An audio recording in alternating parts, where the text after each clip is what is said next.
we start soldering, it's important to check that the soldering iron tip is nice and clean.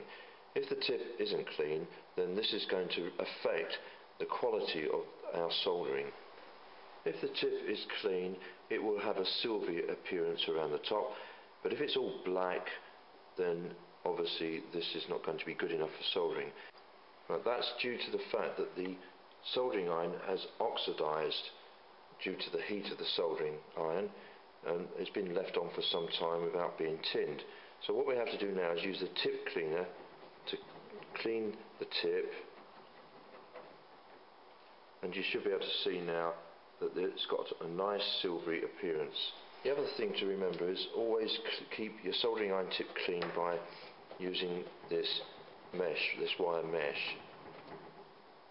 And it would also help that if you're not going to use your soldering iron for a length of time, to apply a bit of solder to the tip to stop it oxidizing.